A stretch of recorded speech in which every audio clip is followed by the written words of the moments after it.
তৃণমূলের রাজনৈতিক সংস্কৃতিকে অব্যাহত রেখে ভোট পরবর্তী বিচ্ছিন্ন হিংসা চালিয়ে যাচ্ছে।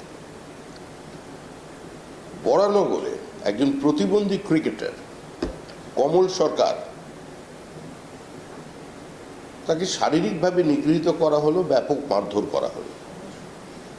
একজন প্রতিষ্ঠিত বিশেষভাবে সক্ষম ক্রিকেটার, যাকে এলাকার সমস্ত মানুষ চেনেন, তার একমাত্র অপরাধ হলো তিনি প্রকাশ্যে বিজেপির প্ল্যাকার্ড ধরেছিলেন, বিজেপিকে ভোট দেওয়ার আহ্বান জানিয়েছিলেন। সিউড়ির 2 নম্বর ব্লকে সন্তোষ বাগদি, একজন প্রান্তিক মানুষ, আমাদের ওখানে কৃষক মোর্চার সহ সভাপতি, কৃষক আন্দোলনের সঙ্গে যুক্ত, বিভিন্ন সময় সার নিয়ে সরকারের অনিয়ম নিয়ে তিনি প্রতিবাদ করেন।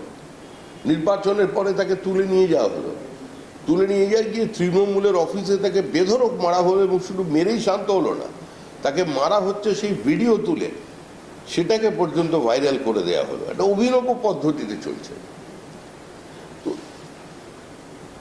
কোচবিহারে মাথাভাঙা ব্লক, সেখানে বিজেপি পরিচালিত পঞ্চায়েত, সে অফিসে তালা দিয়ে দেওয়া হচ্ছে। বিভিন্ন জায়গায় পঞ্চায়েতের যারা নির্বাচিত জনপ্রতিনিধি আছে তাদের বাড়িতে পুলিশকে সঙ্গে নিয়ে হামলা চালানো হচ্ছে। জায়গায় জায়গায় পঞ্চায়েতের খেলা দখলতে নেমে পড়েছে পুলিশ, পুলিশের সঙ্গে তৃণমূল বাহিনী।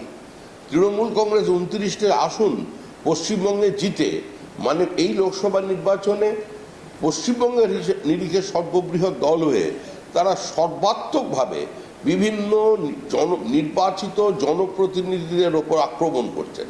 যেখানে যেখানে বিজেপি বুথে লিড পেয়েছে, আজকে পরিকল্পিতভাবে তাদের পরিষ্কার বলে দেওয়া হচ্ছে এখানে কোনোদিন জল পাওয়া যাবে না, এখানে রাস্তা করা যাবে না, তোমাদের লক্ষ্মীর ভাণ্ডার বা অন্যান্য যে টাকা পয়সা পাও সে সমস্ত টাকা বন্ধ হয়ে যাবে। এই প্রতিহিংসার রাজনীতি কবে বন্ধ হবে? আজকে সমস্ত আক্রান্তদের নিয়ে আমাদের বিরোধী দলনেতা কিছুক্ষণের মধ্যে রাজভবনে পৌঁছচ্ছেন। আমরা গণতান্ত্রিক ব্যবস্থার মধ্যে দিয়ে সংবিধানকে মান্যতা দিয়ে আমরা সাংবিধানিক প্রধানের কাছে যাচ্ছি, আমরা আদালতেও গেছি। অন্তত এই নিরপরাধ মানুষগুলো যারা সরাসরি কোনো রাজনীতি করে না, যারা সরাসরি বিজেপির কোনো দায়িত্বে নেই, কিন্তু নির্বাচনে তাদের বুথে বিজেপির লিড পাওয়ার অপরাধে আজকে তাদের আক্রমণ করা হচ্ছে। একদিকে তৃণমূলের নেতারা যে সমস্ত নির্বাচনী কেন্দ্র থেকে প্রতিদ্বন্দ্বিতা করেছেন তাদের নিজেদের বুথে পরাজিত হয়েছে। এখানে জনাদেশটাকে কি বলা যায়? এখানের মানুষের মন কোন দিকে আছে? তৃণমূলের সরকারকে, তৃণমূলের রাজনৈতিক অবস্থানকে, লোকসভা নির্বাচনের সময় তৃণমূলের চলা প্রচারকে, কলকাতা শহরে বসে যারা ওপিনিয়ন মেকার আছেন তারা কিভাবে দেখছেন, আজকে বিভিন্ন ফলে তার কিন্তু প্রতিফলন দেখা যাচ্ছে। কিন্তু তাও তৃণমূল তার মতো করেই চালিয়ে যাচ্ছে। এখন প্রশ্ন হলো, যে তৃণমূল কংগ্রেস কেন্দ্রে সরকার তৈরি করবার কথা বলেছিল, যে তৃণমূল কংগ্রেস নির্বাচনের ফল ঘোষণার পর তারা বলেছিলেন এই সরকারের কোনো স্থায়িত্ব নেই, অচিরেই নতুন সরকার তৈরি হবে, আজ পর্যন্ত কেন্দ্র এবং পশ্চিমবঙ্গের তৃণমূল যারা নাকি মুখ হবেন, যারা একমাত্র মোদী বিরোধিতার মুখ, তারা অনাস্থা প্রস্তাব নিয়ে একটি শব্দ উচ্চারণ করছে না। আজকে পশ্চিমবঙ্গের মানুষের কাছে আমরা আহ্বান জানাচ্ছি যে ভোট পরবর্তী হিংসা যা সত্যিকারই আমরা রুখতে ব্যর্থ, কারণ এখানে পুলিশ তো আমাদের কথা শুনবে না। পুলিশ একটা কদর্য ভূমিকা পালন করছে, বিভিন্ন জায়গায় গিয়ে প্রমাণ লোপের চেষ্টা করছে। একদিকে কেন্দ্রীয় তদন্তকারী সংস্থা বিভিন্ন দুর্নীতির বিরুদ্ধে তদন্ত করছে, সেই তদন্তের কারণে আবার সাধারণ সম্পাদক দলের যিনি উত্তরাধিকারী আছেন তিনি রাজনৈতিক ছুটিতে চলে গেছেন। যারা সংবিধানের রক্ষাকর্তা আছেন, সংবিধানের কাস্টোডিয়ান যিনি রাজ্যপাল আছেন, তার বিষয়টি দেখা উচিত।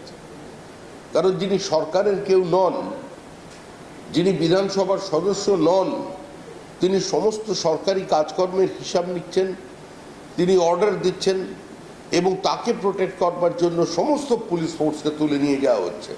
তাহলে এখানে রাজ্যপালের ভূমিকা কি তার এখানে থাকার প্রয়োজন কি, এটাই এখন সাধারণ মানুষের কাছে সবচেয়ে বড় প্রশ্ন।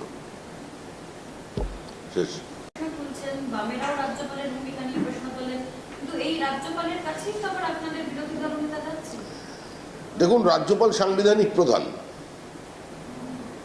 তার চেয়ারের মর্যাদা আপনাকে দিতে হবে। রাজ্য পরিচালনা করা হয়, রাজ্য শাসন করা হয় রাজ্যপালের নামে।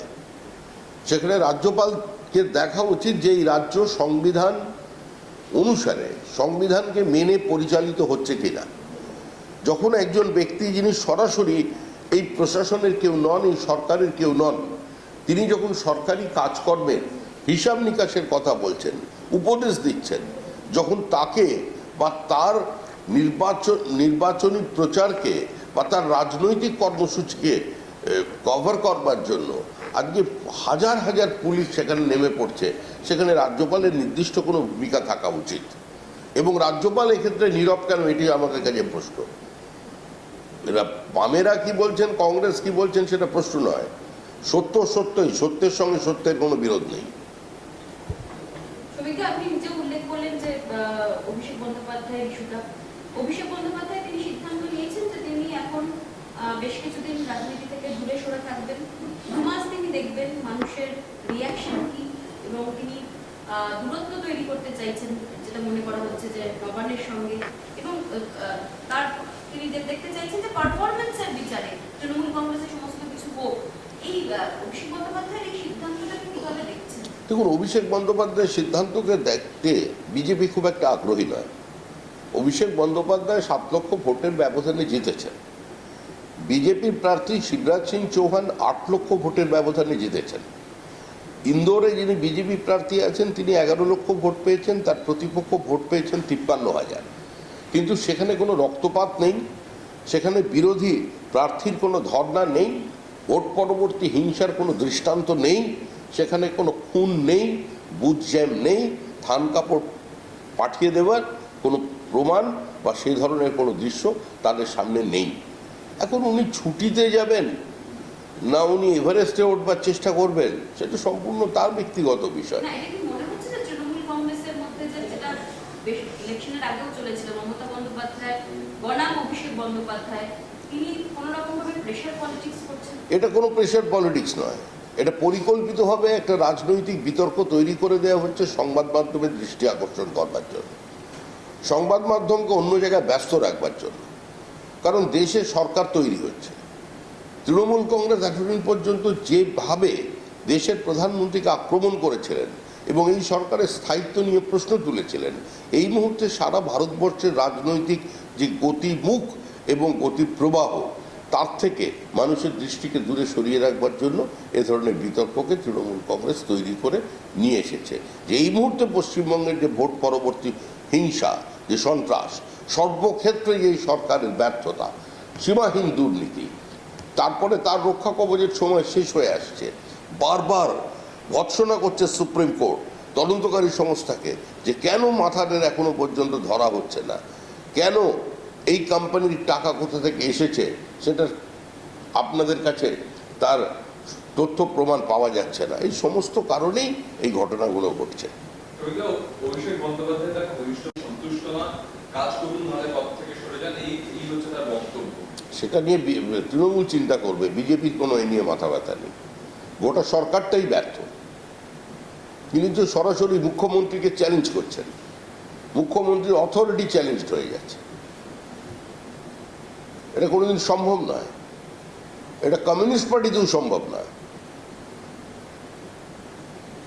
এটা পশ্চিমবঙ্গে অতীতে যে কমিউনিস্ট পার্টি ছিল, যাদের একজন মন্ত্রীর থেকে পার্টির সেক্রেটারির গুরুত্ব অনেক বেশি, সেই দলেও এ ধরনের ঘটনা কোনোদিন দেখা যায়নি যে সরাসরি মুখ্যমন্ত্রীর উপস্থিতিতে সেই দলের সম্পাদক তাদের পার্টির যেভাবে তাদের পার্টি পরিচালিত হয়, সরাসরি প্রত্যেকটি ডিপার্টমেন্ট নিয়ে কথা বলছেন, সমালোচনা করছেন। এই অতীতে সিপিআইএম জমানাতেও কোনোদিন দেখা যায়নি, যেটা তৃণমূলে আমরা দেখতে পাচ্ছি। আপনি বললেন যে তৃণমূল নিয়ে আপনি মাথা ঘামাবেন না, কিন্তু অবশ্যই বিজেপি নিয়ে আপনি মাথা ঘামাবেন। বিজেপির অনেক প্রার্থী, অনেক সাংসদ জেতার পরেও তারা মুখ খুলছেন, তারা অসন্তোষ প্রকাশ করছেন। সৌমিত্র খা, জগন্নাথ সরকার, একাধিক আপনাদের প্রার্থী বাছাই নিয়ে ডামাডোল তৈরি হয়েছিল, কিভাবে সামলাবেন এই সমস্ত কিছু? কোথায় প্রার্থী বাছানো নিয়ে ডামাডোল তৈরি হয়েছিল এটা আমার জানা নেই। এরকম কোনো ঘটনা সামনে এসেছে বলেও আমি কোনোদিন শুনিনি। নির্বাচনে জয় পরাজয়ের পর কেউ আবেগ থেকে দু একটি কথা বলে ফেলতে পারে, কিন্তু সেটা ক্ষণিকের উত্তেজনা বা ক্ষণিকের আবেগ, সেগুলো প্রশমিত হয়ে গেছে। এখন এ নিয়ে কোনো সমস্যা নেই। আর সৌমাজকে আগাম জামিন দিয়েছে বারাসাত আদালত থেকে। সোমের বিরুদ্ধে হাইকোর্টে মামলা করেছেন যুক্তরাজ্যের রেস্তোরাঁর মালিক। সেখানে আমরা একটা অভিযোগ উঠেছে যে আদালতে গিয়ে অনেকক্ষণ তিনি সরকারি আইনজীবীর ঘরে বসেছিলেন। সরকারি আইনজীবীর ঘরে অনেকটা সময় কাটিয়েছিলেন, এরকম একটা বিতর্ক তৈরি হয়েছে। পশ্চিমবঙ্গে বিনিয়োগ না আসার অন্যতম বড় কারণ হলো যে lower judiciary is under threat. যারা বিভিন্ন জেলা আদালতে বিচার করছেন, যে বিচারপতিরা আছেন, তারা একটা অসহনীয় অবস্থার মধ্যে আছেন। তৃণমূল কংগ্রেসের কারোর বিচার হলে এবং রায়দান যদি তার বিপক্ষে যেতে পারে, তৃণমূল ঘরের মধ্যে 100 লোক ঢুকিয়ে দিচ্ছে। যেখানে হাইকোর্টের বিচারপতির বাড়িতে গিয়ে পোস্টার মারা হয়, হাইকোর্টের বিচারপতিকে তার নিজের কক্ষের মধ্যে শারীরিকভাবে নিগৃহীত করা হয়, যেভাবে প্রধান বিচারপতিকে কদর্য ভাষায় তৃণমূলের পক্ষ থেকে আক্রমণ করা হয়, তো বিচারপতিদের কীরকম তিনি চান? সেই জন্য সরকারি আইনজীবীর ঘরে বসে থাকবে, এটা তো স্বাভাবিক, অনেকক্ষণ অপেক্ষা করবে। সব জায়গাটাকেই তারা প্রভাবিত করতে চায়। আর ও তো কোনো অন্যায় করেনি। তৃণমূল ও যা করেছে, তৃণমূল কংগ্রেস তৃতীয়বারের জন্য ক্ষমতায় এসেছে, 29টা আসন পেয়েছে লোকসভায়, তো স্বাভাবিকভাবেই একটু ঔদ্ধত্য যদি ও না দেখায়, কে দেখাবে তাহলে?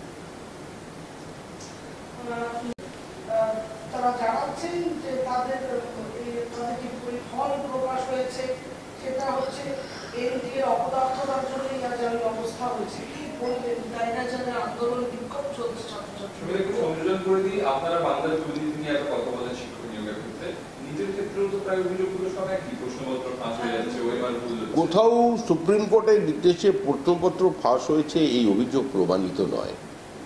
এক, এনটিএ তৈরি হয়েছিল সুপ্রিম কোর্টের নির্দেশে। সুপ্রিম কোর্ট যে সিদ্ধান্ত নিয়েছে, সরকার সেটাকে স্বাগত জানিয়েছে। যেখানে যদি কোনো বিচ্যুতি থাকে সেটাকে ঠিক করবার দায়িত্ব হচ্ছে এনটিএ। এখানে সরকারের সঙ্গে দূর দূর পর্যন্ত কোথাও কোনো সম্পর্ক নেই। সুপ্রিম কোর্ট আজকে যেটা নির্দেশ দিয়েছে যে 1653 জন পরীক্ষার্থী যাদের গ্রেস দেওয়া হয়েছিল সেগুলো বাতিল হচ্ছে, আবার পরীক্ষা দেওয়া হবে। যদিও আমাদের শিক্ষামন্ত্রী ধর্মেন্দ্র প্রধান বলে দিয়েছেন যে ভুল হয়েছে, সেই ভুল সংশোধিত করে নেওয়া হবে। কিন্তু সুপ্রিম কোর্টের নির্দেশে কোনো জায়গায় সরকারের বিরুদ্ধে কোনো কথা বলা নেই। সুপ্রিম কোর্টের যে অবজারভেশন, সেখানে প্রশ্ন ফাঁসের কোনো প্রমাণ হয়েছে বা প্রশ্ন ফাঁস নিয়ে সেখানে কোনো মন্তব্য নেই। সুপ্রিম কোর্ট যেটা বলেছে সরকার সেটাকে মেনে নেবে। আপনারা নিশ্চিন্ত থাকতে পারেন, এই পরীক্ষাকে কেন্দ্র করে কারোর খাটের তলা থেকে 50 কোটি টাকা কিংবা 15 কেজি সোনা পাওয়া যাবে না। গতকাল শুভেন্দু অধিকারীর গলায় যে সুর শোনা গিয়েছিল, অনেকটা বেশি অভিমান, তিনি বলেছেন যে দলের আমি তো ওকে সবসময়, ওকে গান গাইতে কোনোদিন শুনিনি। ওর গলায় সুর আছে বলে তো আমার জানা নেই। তো আক্রমণাত্মক থাকে সবসময়, বেসুর কি করে হবে? সব ব্যাপারে আমি মাথা ঘামাই না, জিতে গেলে তখন অন্য বিষয়, হার্ডলি তখন আমাকে দায়ী করা হবে, এই ধরনের বেশি কেউ শুভেন্দু অধিকারীকে দায়ী করেনি, কেউ শুভেন্দু অধিকারীকে দায়ী করেনি। আমরা তো বলছি, ফেসবুকে কিছু এমন পোস্ট হয়, এমন এমন নামে গ্রুপ ক্রিয়েট করা আছে যেগুলো, যার সঙ্গে শুভেন্দু অধিকারী বা বিজেপির অন্য কোনো নেতার দূর দূর পর্যন্ত কোনো সম্পর্ক নেই। শুভেন্দু অধিকারী আমাদের দলের বিরোধী দলনেতা। একজন বিরোধী দলনেতা হিসেবে তার ভূমিকা প্রশংসনীয়। তিনি অক্লান্ত পরিশ্রম করে চলেছেন।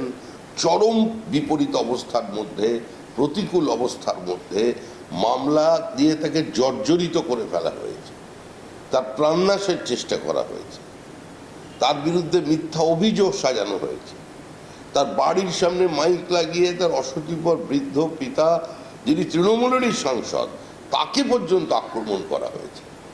সমস্ত কুৎসা অপপ্রচারের বিরুদ্ধে দাঁড়িয়ে, সমস্ত অশালীন মন্তব্যের বিরুদ্ধে দাঁড়িয়েও শুভেন্দু অধিকারী প্রচার করেছেন এবং তার নিজের যে হোম কনস্টিটুয়েন্সি কাঁথিতে, যেখানে জগন্নাথ দেবকে পর্যন্ত নিয়ে আসা হয়েছিল বাঁচার আশায়, সেখানেও জগন্নাথ দেবের আশীর্বাদ পুরীতেও পায়নি আর দীঘাতেও পায়নি, ওখানেও বিজেপি জিতেছে। নন্দীগ্রাম নিয়ে যে লোডশেডিং তত্ত্বের কথা বলেছেন সেখানেও তৃণমূল কংগ্রেস লিড পায়নি। সুতরাং এটা প্রমাণিত এবং প্রতিষ্ঠিত যে তিনি একজন স্বাভাবিক নেতা। স্বাভাবিকভাবেই বিভিন্ন ধরনের পোস্ট এবং সোশ্যাল মিডিয়াকে কেন্দ্র করে কারোর আবেগ আহত হতে পারে, সে থেকে তিনি কিছু বলে থাকতে পারেন। শুভেন্দু অধিকারীকে নিয়ে পার্টির ভিতরে কিংবা পার্টির বাইরে কোথাও কোনো সমস্যা নেই। করতে পারবে না, করতে পারবে না, কারণ পার্টির গঠনতন্ত্র অনুযায়ী তার সংগঠনে হস্তক্ষেপ করার কথা নয়। তো সেটাই তিনি বলেছেন, নতুন কি বলছেন? এটা তো এর মধ্যে কোনো বিতর্কের অবকাশই নেই কোনো। সুবিধা চাকরি বিক্রি করতে রাজ্য জুড়ে 6 বছরের এজেন্টের জাল। এসএসসি তেমনই 30 থেকে 35 জন নতুন এজেন্টের খোঁজ পেয়েছে সিবিআই আদালতকে জানিয়েছে। অন্যদিকে 14 বছর আগে পরীক্ষা নেওয়া হয়েছিল মাদ্রাসা কমিশন, সে পরীক্ষার ফলাফল বাতিল করে দেওয়া হচ্ছে। কি বলবেন এই রাজ্যে? আরে মানুষ যখন সিনেমা দেখতে যায় তো নায়ক নায়িকা দেখে যায়, ভিলেন দেখে যায়। মানুষ কি জুনিয়র আর্টিস্টদের দেখে সিনেমা হলে ঢোকে নাকি? তুমি যে বাড়িতে গিয়ে এত ওটিটি প্ল্যাটফর্মে দেখে যাচ্ছ প্রতিদিন, তুমি আগে কাস্টিংটা দেখে তারপর দেখো। তো মানুষ কতদিন জুনিয়র আর্টিস্টদের দেখবে? মানুষ তো হিরো চাইবে না, মানুষ অমিতাভ বচ্চন, শাহরুখ খান এদের দেখতে চাইছে। আর তুমি সেখানে কোথা থেকে চুনো পুঁটি 2% 3%-এর এজেন্ট হাত নাড়ে যারা তাদের নিয়ে আসছো, এই আমরা আর শুনতে রাজি নই। মানুষ ক্লান্ত, এবার তো বেরো। হঠাৎ করে অভিষেক বলেছেন তিনি বিরতি নিচ্ছেন, তিনি বলছেন চিকিৎসার জন্য তিনি বিরতি নিচ্ছেন।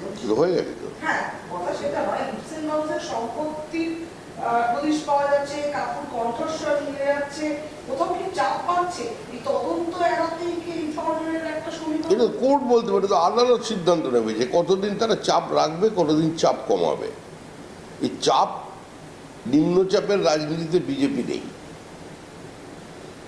মানুষ সত্যটা বোঝে, মানুষকে নতুন করে রাজনীতি শিখিয়ে দেবার প্রয়োজন নেই। কোনটা রাজনৈতিক অসুস্থতা আর কোনটা আইনি অসুস্থতা, এটুকুনি বোঝার শক্তি পশ্চিমবঙ্গের মানুষের আছে। আপনারা তো ভোট পরবর্তী সন্ত্রাসের অভিযোগ নাগারে জানাচ্ছেন, আগামীকাল বিজেপির বিরুদ্ধে ভোট সন্ত্রাসের অভিযোগ তুলে খেজুরিতে তৃণমূলের 4 সদস্যের একটা দল যাচ্ছে। বিজেপির বিরুদ্ধে অভিযোগ যে খেজুরিতে তারা ভোট সন্ত্রাস চালাচ্ছে, এটা বলে 4 জনের তৃণমূলের সদস্য দল খেজুরিতে যাচ্ছে, আক্রান্ত তৃণমূল পরিবারের সঙ্গে দেখা। যিনি এই সিদ্ধান্ত নিয়েছেন খেজুরিতে 4 সদস্যের দলকে পাঠানোর, তাকে অনেক অনেক অভিনন্দন। এবং আমি আশা করব এইটা তিনি প্রমাণ করলে বিজেপি কর্মীরা ভালো লাগবে। কারণ বিজেপিতে যেদিন, মানে খেজুরিতে যেদিন বিজেপি সন্ত্রাস তৈরি করতে পারবে, সেদিন হয়তো আর নবান্নের ওপরে তৃণমূল কংগ্রেসের পতাকা উঠবে না। সিএনজি গ্যাস নিয়ে একটা বিক্ষোভ শুরু হয়েছে গতকাল বেহালায়। সিএনজি পেট্রোল পাম্প স্টেশনে গিয়ে বেশ গন্ডগোলের কয়েকটি গাড়ি ভাঙচুর হয়েছে এবং যেটা জানা যাচ্ছে এটা কলকাতায় হাতে গোনা সিএনজি স্টেশন রয়েছে। আর এই বেঙ্গল গ্যাস কোম্পানি তৃণমূলের হাত ধরে এই রাজ্যে সিএনজি ডিস্ট্রিবিউটরশিপ নিয়েছিল, কিন্তু তারা একটা ক্রাইসিস তৈরি করে রাখছে। কিভাবে দেখছেন? তৃণমূল যদি কাউকে ডিস্ট্রিবিউটরশিপ দেয়, ডিলারশিপ দেয়, তৃণমূল যদি কোনো পরিকল্পনাকে বাস্তবায়িত করবার চেষ্টা করে, তো তার মধ্যে স্বচ্ছতা থাকে না। যেখানে তৃণমূল সেখানেই গণ্ডগোল, আর যেখানেই গণ্ডগোল সেখানেই ভাঙচুর। এটাই তো পশ্চিমবঙ্গে এখন চলছে। ওই যে কোম্পানিকে দিয়ে দিয়েছিল তাকেই মনোপলি দিয়েছে। এখন যে কোনো কারণে হয়তো কোনো দিয়ে খাওয়ার গণ্ডগোলে তাদের সরবরাহ ঠিক করে হয়নি, সেই বিক্ষোভটা আজকে পড়ছে ওখানে। কিন্তু যেভাবে বিক্ষোভটা হয়েছে বেহালায়, নিরপরাধ মানুষের গাড়ি যেভাবে ভাঙচুর করা হয়েছে, সেখানেও পুলিশের ব্যবস্থা নেওয়ার প্রয়োজন ছিল। একদিকে প্রশাসনিকভাবে পুলিশিভাবে ব্যর্থ, আর অন্যদিকে তাদের যে লজিস্টিক সাপোর্ট দেওয়ার প্রয়োজন ছিল সেই দিকে সেটা দিতেও সম্পূর্ণ ব্যর্থ। এই সরকারের সমস্ত ব্যবস্থাটি ব্যর্থ, কারণ সরকারের যিনি ভবিষ্যতের উত্তরাধিকারী, এই সরকারের প্রত্যেকটি দপ্তরের নাম করে করে তিনি বলে দিচ্ছেন যে এই সরকারটা ব্যর্থ সরকার। এর পরেও মুখ্যমন্ত্রী, রাজ্যের মুখ্যমন্ত্রী আছেন এবং এ নিয়ে তিনি কোনো প্রতিক্রিয়া দিচ্ছেন না। আমরা অভিষেক বন্দ্যোপাধ্যায়ের এই বক্তব্য নিয়ে আমরা মুখ্যমন্ত্রীর বক্তব্যের দাবি জানাচ্ছি। গতকাল থেকে আমাদের এই দাবি যে মুখ্যমন্ত্রী সামনে আসুন, তিনি পরিষ্কার করে বলুন যে তার সরকার তিনি চালাচ্ছেন না সরকার বাইরে থেকে পরিচালিত হচ্ছে। সুমিতা, কিছুক্ষণ আগে আপনি বললেন খেজুরিতে যদি সত্যি বিজেপি সন্ত্রাস করার মতো অবস্থায় থাকে, নবান্নের তৃণমূলের পতাকা উঠবে না। তার মানে বিজেপি ক্ষমতায় এলে সন্ত্রাসের পথই বেছে নেবে? বিজেপি ক্ষমতায় এলে সন্ত্রাসের পথই বেছে নেবে? বিজেপি প্রতিহত করবার শক্তি অর্জন করতে চাইছে, বিজেপি রিটালিয়েট করতে চাইছে। বিজেপির পথ আক্রমণের পথ নয়, হিংসার পথ নয়, রক্ত ঝরানোর পথ নয়। কিন্তু বিজেপি এটা বলতে চায় যে পরিষ্কার করে যে লাঠির মোকাবিলা লাঠি দিয়ে হয় না, বন্দুকের মোকাবিলা লাঠি দিয়ে হয় না। সুতরাং কেউ যদি সে আক্রমণ করে, তাকে প্রতিহত করবার জন্য পাল্টা আক্রমণের শক্তি সংগ্রহ করতে হবে, না হলে পশ্চিমবঙ্গে রাজনীতি করা যাবে না। কারণ যখন এখানে রাজ্যপালের যদি কোনো ভূমিকা না থাকে, যারা সংবিধানের কাস্টোডিয়ান তারা যদি নীরব থাকেন, যদি একতরফা পুলিশ তৃণমূলকে নিয়ে আক্রমণ চালিয়ে যায়, তবে সেখানে যদি ক্ষমতার পট পরিবর্তন করতে হয়, তাহলে যে পথে আমরা রাজনীতি করছি এই পথে রাজনীতি করলে ক্ষমতায় আসা যাবে না। তার জন্য তৃণমূলের ভাষাতেই তৃণমূলকে উত্তর দেওয়ার অবস্থায় দলকে নিয়ে আসতে হবে। আমার শেষ প্রশ্ন, জীবনতলায় আপনি জানেন তৃণমূলের একজন নেতা মারা গেছেন এবং সেখানে শওকত মোল্লা গেছিলেন। তিনি সেখানে নিজেই দাঁড়িয়ে বলছেন যে এখানে বিরোধী বলতে তেমন কিছু নেই, যা আছে তৃণমূল রয়েছে। সেক্ষেত্রে কি নিজেই কি বিধায়ক গোষ্ঠীদ্বন্দ্বের কথা বসে দিচ্ছেন? মানে এখানে গোষ্ঠীদ্বন্দ্ব বলে তো কোনো বিষয় নেই। মরছে তৃণমূল, মারছে তৃণমূল, মরছে মুসলমান, মারছে মুসলমান। এটাই হচ্ছে পশ্চিমবঙ্গের বাস্তব চিত্র। মুখ্যমন্ত্রী যাকে প্রতিষ্ঠিত করে দিয়েছেন একজন বোমাবাজ হিসেবে, তারপরে তাকে বিধায়ক বানিয়ে দিয়েছেন। আর যিনি প্রকাশ্যে বলেন বিরোধীদের তো গাড়ি ভেঙে যে হাত পা মাথা ভেঙে গুঁড়িয়ে দেবো, জেসিবি মেশিন দিয়ে লোকের বাড়ি ভেঙে দেওয়ার অভিযোগ যার বিরুদ্ধে, তো এখানে তো এই জিনিসই হচ্ছে। আপনি গত 2 বছরে যত রাজনৈতিক খুন হয়েছে তার 99% তৃণমূল কংগ্রেসের কর্মী, আর প্রতি ক্ষেত্রে অভিযোগ তৃণমূল কংগ্রেসের বিরুদ্ধে। সুতরাং এর মধ্যে গোষ্ঠীর কোনো বিষয় নেই। রাজনৈতিক দলে একটা গোষ্ঠীদ্বন্দ্ব বলে বিষয় ছিল, কিন্তু তৃণমূলে যেটা আছে ওটাকে গোষ্ঠীদ্বন্দ্ব বলা যায় না। এখানে কোনো গোষ্ঠী নেই, এখানে বিভিন্ন জায়গায় কিছু দুষ্কৃতীদের কিছু সমষ্টি হয়ে আছে, তাদের মাথাও তৃণমূলের হাতে, তারাও তৃণমূল, তাদের বিরোধীরা তৃণমূল, ফলে চলছে। নরেন্দ্র মোদী এবং অমিত শাহ বারংবার বলেছেন কাশ্মীর ঠান্ডা হয়ে গিয়েছে, ওখানে কোনো ঝামেলা অশান্তি নেই, কিন্তু গত 3 দিন ধরে দেখছি আমরা কাশ্মীর রক্তাক্ত হচ্ছে টানা 3 দিন। এর দায় কি কেন্দ্র সরকার নিতে নেবে না? তার বুঝে না দায়? কেন্দ্র সরকার দায় নিতে অস্বীকার করেছে। কেন্দ্র সরকার কি বলেছে কোনোদিন জম্মু কাশ্মীরের সমস্ত সমস্যার সমাধান হয়ে গেছে? কিন্তু আজ থেকে 10 বছর আগে কাশ্মীর বা জম্মুর যে চেহারা ছিল আজকে সেখানে আছে। আজকে ওখানে 370 ধারা বাতিল করাকে কেন্দ্র করে বিরোধীরা যে যে অভিযোগ সামনে এনেছিলেন, যে আশঙ্কার কথা বলেছিলেন, তার কোনো প্রতিফলন কি একবারের জন্য জম্মু কাশ্মীরের মানুষ দেখতে পেয়েছে? জম্মু কাশ্মীর একটা দীর্ঘকালীন দীর্ঘমেয়াদী একটা সমস্যা, যে সমস্যার বীজ বপন করে গেছেন স্বয়ং পণ্ডিত জওহরলাল নেহরু এবং তারপরে কংগ্রেসের শাসন, এবং দীর্ঘদিন পাকিস্তানের বিভিন্ন চাপের কাছে আত্মসমর্পণ এবং নরম পন্থা নেওয়া একটা জায়গা তৈরি করেছে। এখন এই দেশের মধ্যে অনেক মানুষ আছেন যারা বাইরের শক্তির সঙ্গে হাত মিলিয়েছে এই সরকার যাতে ক্ষমতায় না আসতে পারে। ওপারের সরকার ভেবেছিল নরেন্দ্র মোদী সরকার ফিরবে না, এই কট্টর জাতীয়তাবাদী সরকার ক্ষমতায় আসবে না, তাদের আশ্বস্ত করা হয়েছিল। কিছুটা হতাশা রেখে তারা আক্রমণ করছে। এবার পাল্টা শুরু হবে। পাল্টা মার শুরু হবে। দেশবাসী জানেন, নিশ্চিন্তে আছেন, ভারতবর্ষ অটুট থাকবে। জম্মু কাশ্মীর ভারতবর্ষের সীমানার মধ্যে ছিল, থাকবে। ভারতবর্ষের ডিলিমিটেশনের সংখ্যা বাড়বে, আবার সংসদে ভারতবর্ষের সীমানা বাড়বে, জমি বাড়বে, সেসব চিন্তা ভাবনা করেই সেন্ট্রাল ভিস্টা করা হয়েছে। শুভেন্দু অধিকারীকে রাজভবনে ঢুকতে আটকে দেওয়া হলো এবং বলল যে কনভয় ভেতরে যাবে না, হেঁটে ঢুকতে হবে রাজভবনে। শুভেন্দু অধিকারী রাজভবনে যাচ্ছিলেন তখন পুলিশ তার গাড়ি আটকে দেয়। পুলিশ আটকেছেন না রাজ্যপাল আটকেছে? রাজ্যপালের ভিত্তি রাজ্যপালের নির্দেশে সেই গাড়ি আটকানো হয়েছে না পুলিশ স্বতঃপ্রণোদিতভাবে আটকেছে, সেটা আমি এখানে বসে সে খবর আমার কাছে নেই। তবে এটা স্বাভাবিকই আছে যে পুলিশ বাধা দেবে, কারণ পুলিশ রাজভবনের নিয়ন্ত্রণ চায়।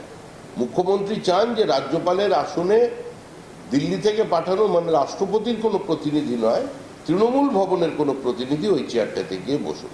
আসলে অস্তিত্ব সজাগ করে দাঁড়িয়ে থাকা রাজভবন তৃণমূলের একটা স্বাধীন সত্তাকে সবসময় আহত করে চলেছে। এটাই তৃণমূলের সমস্যা।